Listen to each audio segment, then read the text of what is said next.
Today's episode, we're going to cover the Destiny Interface Chair. And here we go. The Destiny Interface Chair is a device that was created by the Ancients and installed on Destiny. It appeared to serve similar functions to the Repository of Knowledge and Control Chairs that had been seen in various other locations once controlled by the Ancients, and may be an earlier design of the same technology. This unit predates the later versions of the Repository of Knowledge and Control Chair devices, possibly by millions of years. This device, located aboard Destiny, is a chair and contains electrodes placed on either side of the user's head, which facilitates transfer of information to the brain, and from the brain to the ship's computer.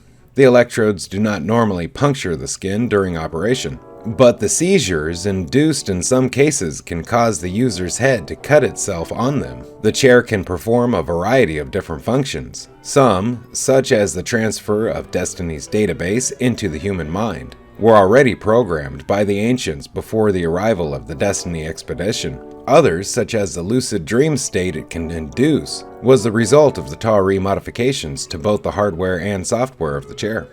Because this technology predates the creation of the ancient technology activation gene, or at least the widespread use of it as a security measure, the device appears to work with any human.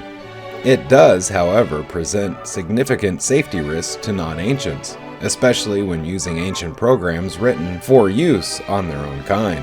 Unlike later ancient neural interface devices, which were widely used but performed only fixed functions, the Destiny's Neural Interface Chair is a versatile tool to be controlled and monitored by experts. It can perform a large variety of functions on an individual's brain and mind, functions still being discovered by the Destiny expedition. Whilst the Ancients left many programs in the Destiny's database, some were unsuitable for the human brain.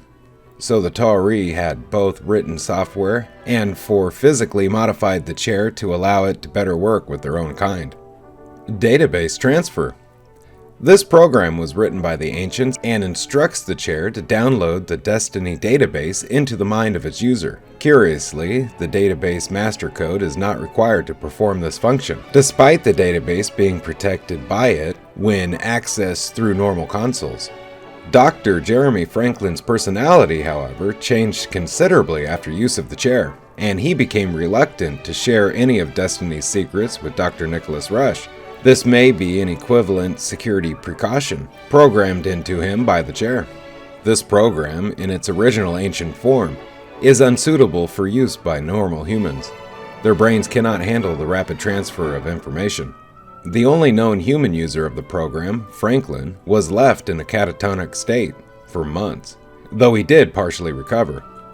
This may suggest that Destiny's database does, in fact, contain a manageable amount of information, unlike the later Repository of Knowledge, which the Asgard believed would overwhelm and kill any normal human. The Tok'ra modified this chair slightly, in pursuit of the master code, accessing information buffers and adding some software to allow the user to receive information slowly in the form of a lucid dream.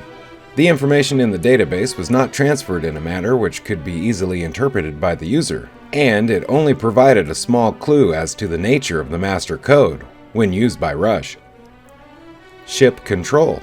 Similar to the functions of the control chair, the Destiny's interface chair allows the control of the ship's systems via mental commands.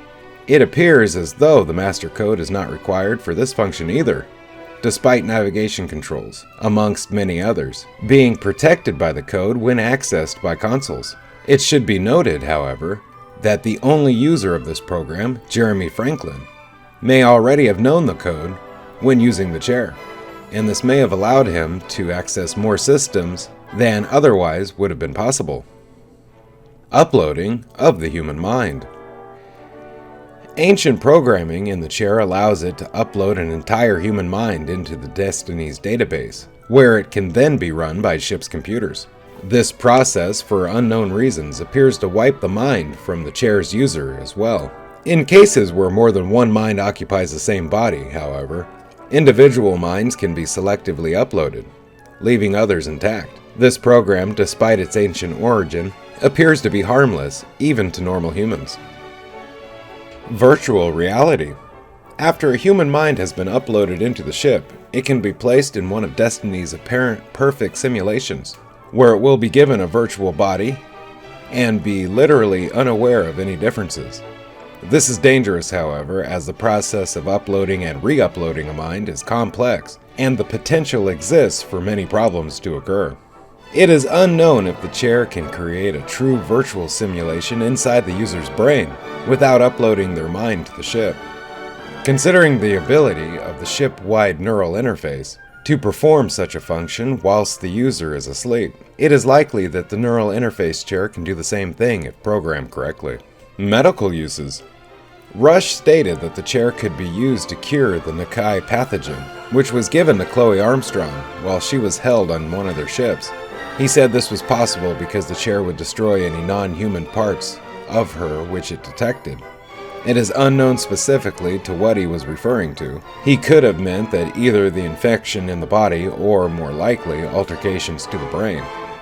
Either way, the chair was unsuccessful in curing Chloe entirely. Her body still continued transforming, and she continued to gain access to more and more Zat'nikatel knowledge. She did not, however, suffer the effects of the infection's mind control anymore, suggesting that Rush may have selectively targeted that aspect of the pathogen, whilst leaving its knowledge intact.